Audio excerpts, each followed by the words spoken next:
He never needed the command. He just needed to know I was there. Chester's scissors paused above Carlos's left ear. Outside the barbershop window, something had gone wrong with the ceremony. 3 handlers in dress uniforms stood in a loose cluster near the small stage in the memorial park. And in the center of that cluster, a dog, a big Belgian Malinois with a green and gold vest across its chest, had gone completely flat to the ground, not resting, not tired, something else. Every person out there was trying something, and nothing was working. Carlos's eyes found it before Chester said a word. Not a turn of the head, just the eyes, sliding left across the glass. His thumb moved once across the walking stick, resting across his knees. Found something there in the wood. Stayed. Chester didn't ask who Carlos was talking about. Chester's scissors found their rhythm again, the soft, unhurried sound of them moving through the morning quiet. Carlos watched the window. Out in the memorial park, the handlers were doing what trained people do. When a trained solution stops working, they escalated. A second handler had come forward, then a third. The dog, big Belgian Malinois, dark-faced, chest deep as a barrel, hadn't moved for any of them. It was sitting in the grass at the edge of the ceremony area, in a way that looked almost polite, almost cooperative, except for the fact that it hadn't budged in what Carlos estimated was going on 15 minutes now. The folding chairs were set up. The small crowd was waiting. A man in a county windbreaker was consulting something on his phone with the energy of a person who had never had to solve anything with their hands. Carlos's thumb found the notch without looking for it. He didn't count. He never counted. But his thumb knew where the oldest ones were, smooth and dark, from years of this. From every morning, it returned to the same groove, the way a river finds the lowest place in the rock. He pressed into it, held. Chester's scissors worked around his left ear without comment. "That one's been out there a while," Chester said eventually, not asking, just measuring what they were both looking at. "Yeah," Carlos said. That was enough. Chester moved on to the right side. The dog out there hadn't changed posture in the last 3 minutes. That was the thing most people watching probably weren't noticing. They were watching the handlers, watching the county windbreaker man, watching the small, embarrassed adjustments of ceremony organizers who didn't know what to do with their hands. Carlos was watching the dog, the set of the shoulders, the way the weight was distributed back heavy, chest forward, muzzle low and slightly left of center. Not aggression, not defiance, something else entirely. He moved his thumb to an adjacent notch.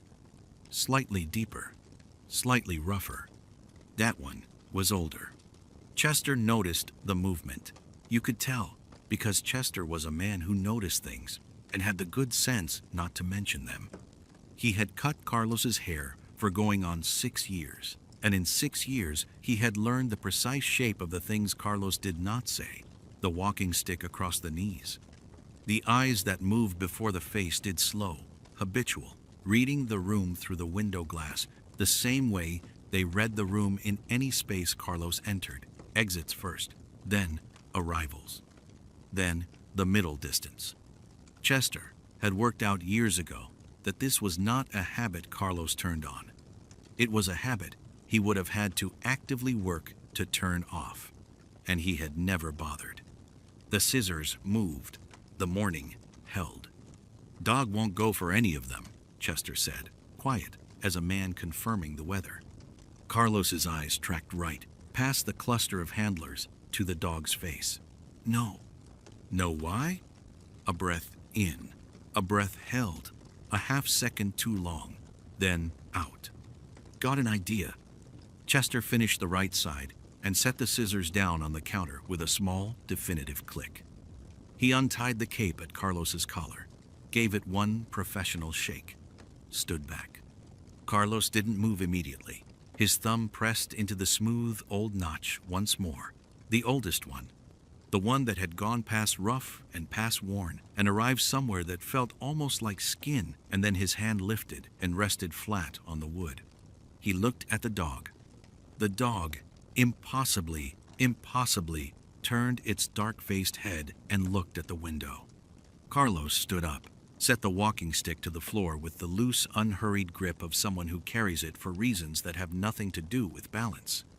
"Thanks, Chester," he said. The air outside had that particular bite that comes before a town fully wakes up cold enough to see your breath, not cold enough to complain about it. Carlos stepped off the barbershop's low concrete step and paused there, coffee in his left hand, walking stick loose in his right, and let the scene come to him. He didn't move toward the crowd, he just looked. There were maybe 40 people gathered in the small Memorial Park families, with kids on their shoulders, a local councilman in a too-clean jacket, a few veterans in their branch hats. The kind of crowd that shows up when a ceremony is supposed to mean something. At the center of it, near a granite slab with names on it that Carlos didn't need to read, a dog sat locked in the unmistakable architecture of a full behavioral shutdown. The dog was a Belgian Malinois, medium age 5, maybe 6 years of work on him, which meant he wasn't green, wasn't uncertain, wasn't being stubborn the way young dogs get stubborn. His head was low but not submissive. His weight was shifted just slightly back onto his hindquarters. The way a dog sits when the ground it's standing on has become unreliable in a way no one else can see. Ears half back, not pinned half back. That was the part that mattered. His name, Carlos already knew from the banner strung between 2 maple trees, was Rook. Chester had mentioned it on the walk back from the register. A 10-year veteran of overseas deployment, ceremonially retired today, being presented to a new handler for the transition to civilian service. Supposed to be a clean handoff, a moment of public gratitude. Rook had other information. Carlos brought the coffee to his mouth and held it there without drinking, eyes moving the way they always moved, slow, unhurried, settling on each detail, the way a man settles a rifle on a natural rest. The young handler, Spencer Staples, his name sewn on his jacket, crouched 8 feet from the dog with his palm open and flat, offering a command in the standard tone, calm, level, firm. Exactly what the training said. Rook didn't blink. Spencer tried again. Same tone, slightly closer. Rook's weight shifted another inch backward. The crowd murmured. A child asked something, and a parent shushed them. Carlos watched Spencer's third attempt from start to finish and felt something settle in him the way it used to settle before he spoke into a radio. Not urgency, clarity. The dog wasn't refusing. That was the thing nobody in that crowd was reading correctly. Rook's tail wasn't tucked. His hackles were down. He wasn't displaying aggression or fear or defiance in any form Carlos had ever cataloged across 18 years of watching dogs tell the truth about situations that humans were still debating out loud. The freeze was something else, something older than command structure, older than certification and protocol, and whatever paperwork was going to come out of a county vehicle in about 3 minutes. The dog was oriented. Not toward Spencer, not toward the ceremony, not toward the crowd. Toward a specific patch of air somewhere to his left and slightly behind him, a direction that corresponded to nothing visible, no person, no object, no obvious stimulus. Nothing visible to anyone else. Carlos lowered the coffee cup.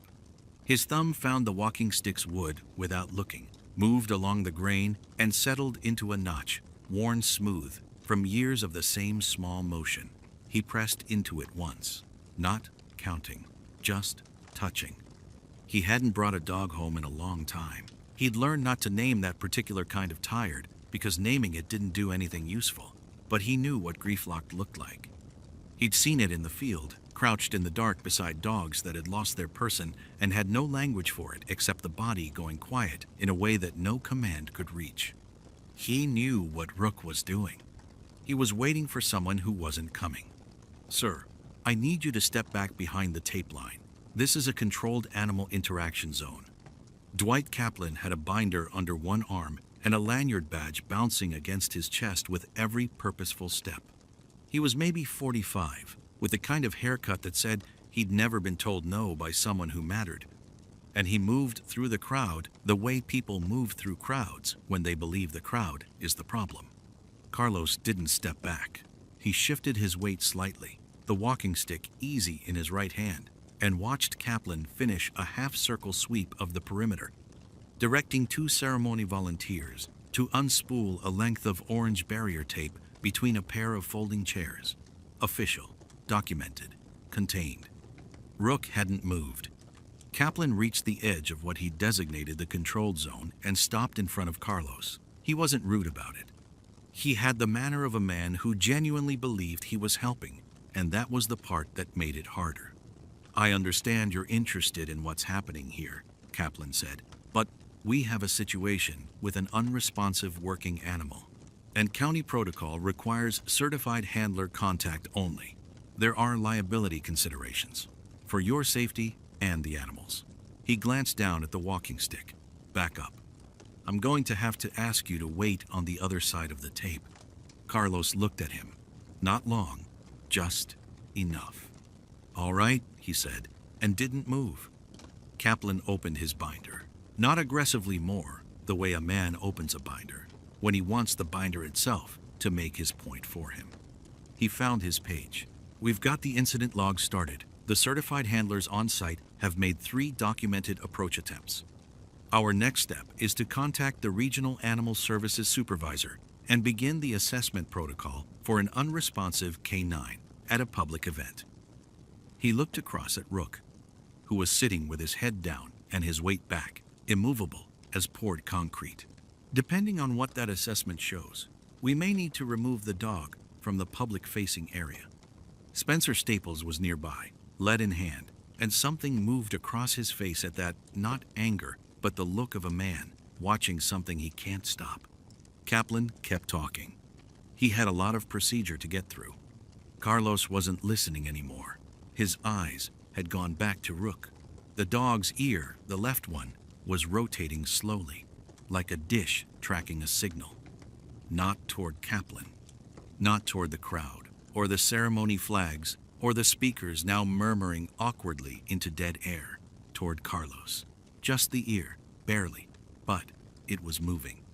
And the waiver would need to be signed before any non-certified individual could legally interact with the animal, which is why I'm asking everyone who isn't on the approved handler list to. Kaplan was mid-sentence when Vincent Crane, the unit's supervising veteran handler, stepped close to him and said something quietly. Kaplan stopped, frowned, said something back. Crane said something else, lower, and Kaplan's frown deepened into the kind that means a man is doing math he doesn't like the answer to. Carlos watched none of this directly. His attention was on the dog's ear, which had stopped rotating. It was aimed at him the way a compass needle aims north, not dramatically, not conclusively, just with the quiet insistence of something that doesn't need to argue. He pressed his thumb across the walking stick, found the oldest notch, the one worn smooth by years of the same unconscious motion. Rook's head was down, but that ear hadn't moved. Kaplan closed his binder, opened it again. He had more protocol to consult. He was absolutely certain the right form existed for this. The dog was waiting for someone who wasn't coming. Carlos had known that feeling for a long time. Kaplan had a roll of orange barrier tape in his hand and the specific energy of a man who had once resolved a catering dispute by CCing 14 people on an email. He strung the tape from a park bench post to a temporary sign that read, "Event coordination do not cross," and he did it with the practiced efficiency of someone who believed that the right boundary, properly placed, would solve almost anything. "What we need," Kaplan said to no one in particular, which meant to everyone within range, is a controlled withdrawal. Get the animal back to the transport. File the incident report.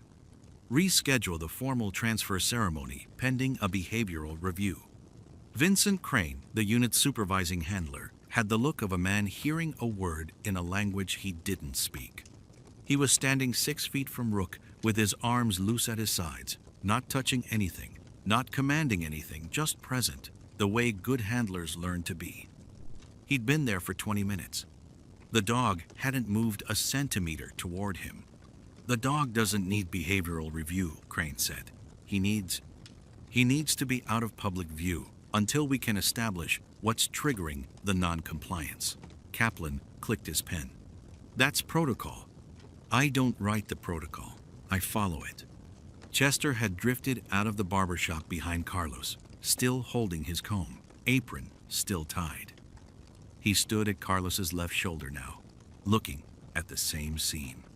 The small crowd behind the tape had gone quiet, in the way crowds go quiet when they understand something is wrong but can't name it. Carlos hadn't moved. He was watching Rook the way you watch a river, not for any one thing, just reading the whole of it. The dog's weight had shifted slightly in the last few minutes, rear haunches dropping a fraction lower, not fatigue. The opposite. Rook was settling into the freeze, reinforcing it from the inside, the way dogs do when what they're waiting for doesn't come, and the weight becomes the only organizing fact left.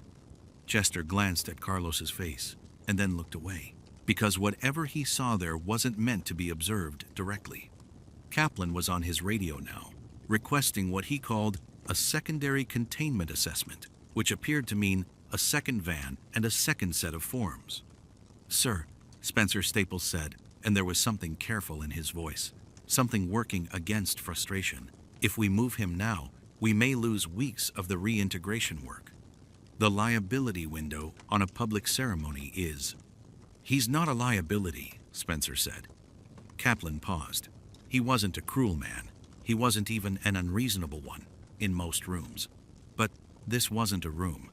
This was a park, and a dog that wasn't cooperating, and a crowd watching him not solve it. And that combination had a way of making men double down on process, precisely when process was the wrong tool. "I understand your concern," Kaplan said, in the tone people use when they don't. "But without a certified handler making progress in the next few minutes, I am going to have to—" Carlos set his coffee cup on the park bench. It made almost no sound. He didn't look at Kaplan. He didn't look at Chester. His thumb moved once across the carved wood of the walking stick, slow, finding something familiar in the grain, and then his hand went quiet around it.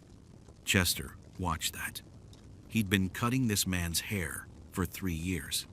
He'd never seen Carlos look unsettled. He'd never seen him look urgent. What he was seeing now was something between the two, a man holding himself at the edge of a decision, the way you hold a door open, not all the way, not closed, just enough to feel the pressure of what's on the other side. The dog hadn't moved, but Rook's nose had lifted, just barely, toward the morning air. "And I need that form completed before we can even discuss next steps, Spencer, because if this animal is removed from a public venue without proper incident documentation, the county is exposed to—" Rook moved.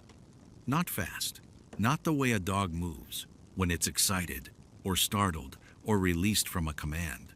It was one step, deliberate.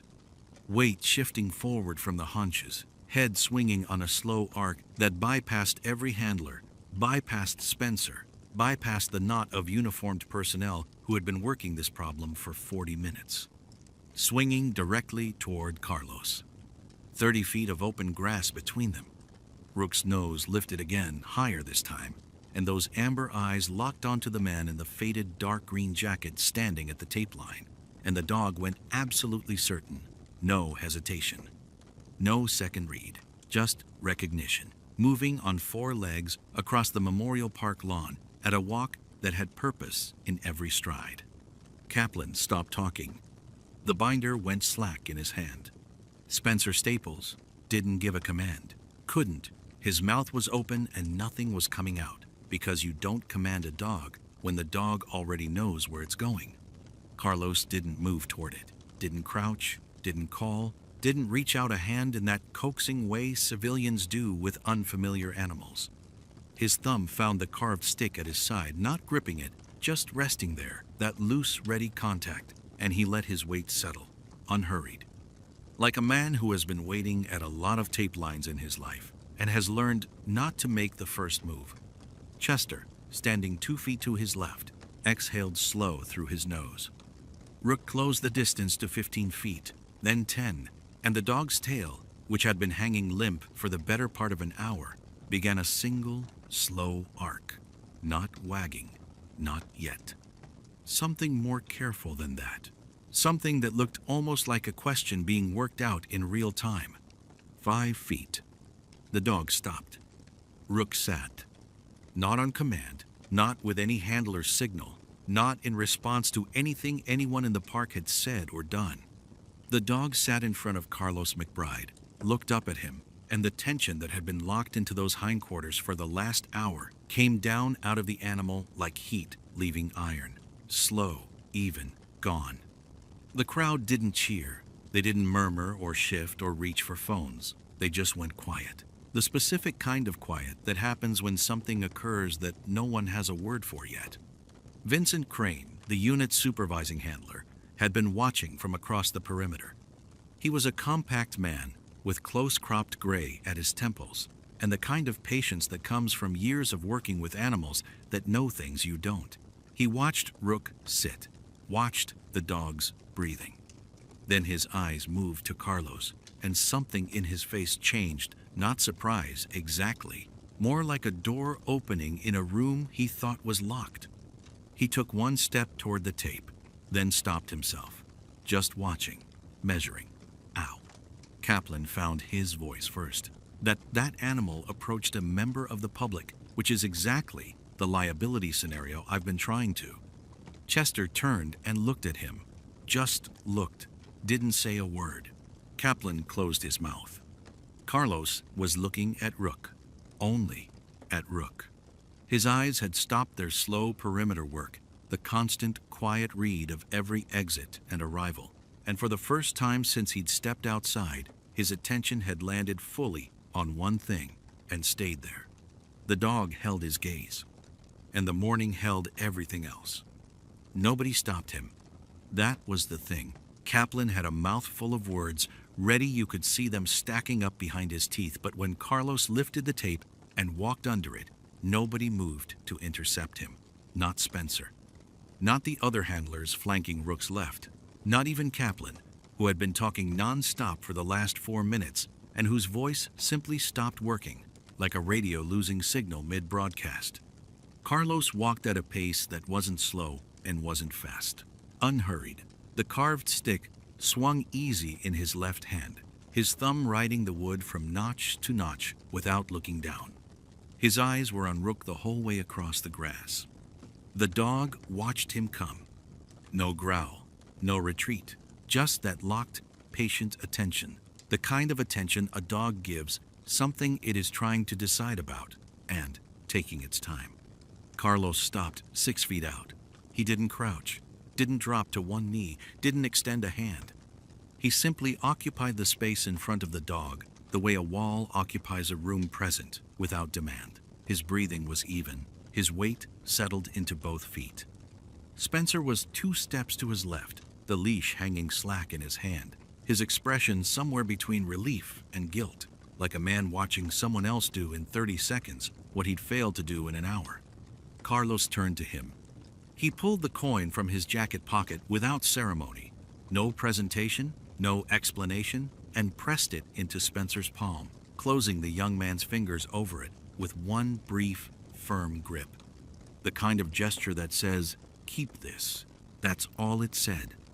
But Chester Nolan, standing at the tape line with his barber's apron still tied around his waist, saw the face of the coin before Carlos's hand closed over Spencer's. Chester's eyes went to it the way eyes go to something they recognize, but don't expect sharp, then still. "That's a 3-9er marker," Chester said. Not loud, just clear. "That's a 3rd Special Forces Group K9 Recon coin.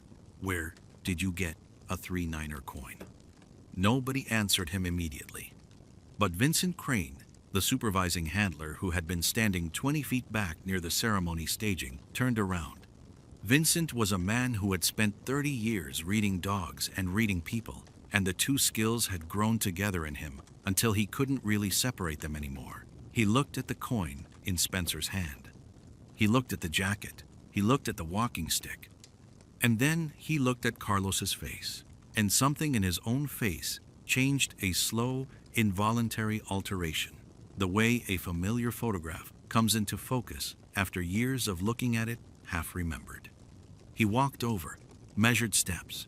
He stopped in front of Carlos, and for a moment, he just looked at him, this old man with the worn jacket and the carved stick, and then he said the name. Carlos McBride. Not a question, not an announcement. He said it the way a man says a name he's read carved into stone, with a specific weight of something that shouldn't need to be said aloud, but does once, just to confirm the world is real. The handlers nearest to them exchanged glances they didn't have words for. Someone in the crowd murmured something. Chester's hand found the fence post beside him without him looking for it. Kaplan had his binder open. He was holding a pen. He wasn't writing anything. Rook took another step toward Carlos. Just one. And then the dog sat, not on command, not because anyone asked, and pressed its muzzle into the air 6 inches from Carlos's jacket sleeve, reading something off of it that no one else in that park could name, and no certification in Kaplan's binder could have predicted. Kaplan started talking again. Something about liability exposure, something about the county's relationship with the Department of Defense, something about forms that needed to be completed before any civilian contact with a certified military working dog could be authorized at a public event. His voice had that particular quality bureaucratic voices get when they sense the ground shifting louder, faster, more technical, as though the right terminology might hold the moment in place. Carlos didn't look at him. He went to one knee in the grass, and the motion cost him. You could see it in the way he settled, the brief pause before his weight committed, but once he was down, unhurried. His jacket sleeve brushed the ground. His free hand rested on his thigh, open, no tension in the fingers. Rook watched him come down and didn't move away. That alone meant something. Every handler in that circle knew it. Spencer went absolutely quiet, both hands at his sides, reading what he was seeing the way a student reads something they weren't supposed to understand yet. Carlos turned his forearm slowly, inner sleeve facing upward, and brought it toward Rook's muzzle line. Not a command, not an offer. Just presence, offered the way you offer a door open, no expectation of which way it swings. Kaplan said something about uncertified personnel. Vincent Crane said, quietly and once, "Stop talking." Kaplan stopped. The sleeve met the dog's muzzle, not pressed, not forced, just rested there. Carlos let his eyes drop slightly, not looking at Rook directly, taking pressure off the moment, the way experienced handlers do, the way you make yourself smaller so something frightened has room to decide. His thumb found the walking stick lying in the grass beside him, found a notch, rested. Rook exhaled. It was a long breath, slow, something releasing in the chest of the animal that had nothing to do with obedience. The dog's ears, which had been pinned in that flat, locked position for what had Chester said earlier, 18 months of retraining, shifted, tilted forward. The weight in the haunches changed. Anyone who'd worked dogs could see it. The architecture of grief, the lockdown, nowhere to put it posture that looks like defiance, but is just a living thing carrying something it can't set down. That posture was loosening. Carlos whispered something, not a command. You couldn't hear words, only the register low even, no question in it. The kind of voice that says, I know where you've been. Not, I know what to do with you, just, I know. Rook stood up, 4 legs under him, weight forward, head dropped to a working height, not broken, not subdued, but present, moving. The dog walked a single, slow circle around Carlos's kneeling form, scenting the jacket, the sleeve, the specific worn canvas smell of a man who had spent decades in the same work, in the same grief, carrying the same kind of losses. And then Rook came to rest, with his flank pressed against Carlos's shoulder, and stayed. Spencer made a sound he immediately swallowed. Someone in the crowd said something too quiet to catch. Someone else said nothing, which was louder. Kaplan had his binder open. He wasn't writing anything. He was looking at Carlos and the dog, The way a person looks at something they built an entire morning of certainty around and are now watching quietly contradict every word of it. He didn't speak. There wasn't a form for this. There wasn't a protocol. There was just an old man in a worn green jacket, kneeling in the park grass, and a war dog that had refused everyone for a year and a half finally pressing its weight against a shoulder that knew exactly what it was holding. Chester, standing at the tape line, turned the challenge coin over in his hand once and said nothing. Rook didn't move far, maybe 6 feet. He turned once in the grass, the way dogs do when they're settling the world back into its right shape, and lay down against Carlos's knee like it was a thing he'd been meaning to do for a long time. Carlos let him. He sat there in the park grass with one hand resting on the dog's back, not stroking, not performing comfort, just weight, presence. The way you hold a line taut without pulling. The handlers had gone quiet. Kaplan hadn't moved. The crowd had stopped the restless shuffling that crowds do when they're waiting for something to end, because now they weren't sure it had ended. They weren't sure what they'd seen. They were still working it out. Spencer Staples was the one who came forward. He walked slowly, the way young handlers learn to approach a scene they don't fully understand yet. He stopped a few feet back from Carlos and Rook, and he stood there for a breath, and then two. And then he crouched down into that same low posture that all field handlers carry in their knees, the instinctive drop to the dog's level, the habit that doesn't leave you. "How did you keep going?" he asked, quietly, not for the crowd. Carlos didn't look up right away. His thumb found the walking stick where it lay in the grass beside him, and it moved just once across a notch near the top, the oldest one, worn almost smooth. "After you lost yours," Spencer said, "in the field, how did you?" He stopped, reconsidered the words. "How do you carry something like that and still be this?" He gestured at Carlos, at Rook, at the whole impossible shape of the morning. "How do you stay the thing they trust?" Carlos lifted his eyes to the dog then. Rook's breathing had slowed all the way down, the big rib cage moving slow and even, the kind of breath a dog takes when the world has finally decided to make sense again. "He didn't follow me," Carlos said quietly, looking at Rook. "He followed what I still carry. There's a difference, and most days, that difference is the only thing that makes sense." Spencer waited, the way you wait, when you know there's more, but you're not sure there will be. There wasn't more, not the way Spencer meant. Carlos let the silence go as long as it needed to go. Then he pressed his forehead briefly against Rook's not sentimental, not performed, just the old field goodbye. The one you give when there's no other language for it, and he stayed there for one breath. Then he straightened, slowly, both knees. The walking stick came up into his hand, and his thumb found the wood without looking, and he rose like a man who has done harder things than this and knows it. Spencer was still crouched, still watching.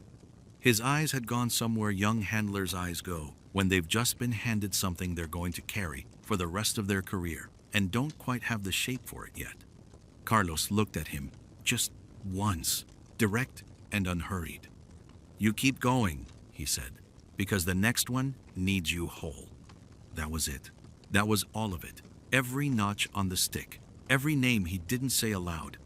Every morning, he'd picked up the lead again and walked out into the work, because the dog behind him didn't know yet what had been lost, and so he couldn't let himself know it either. Not all the way. Not while there was still a dog to bring home.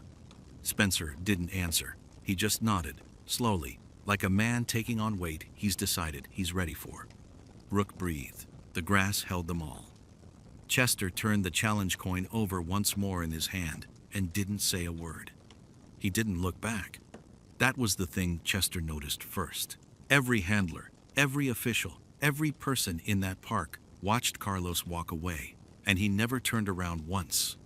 The carved stick moved with him, that unhurried, measured pace, thumb resting where it always rested, on the oldest and smoothest of the notches, not leaning on it, just carrying it.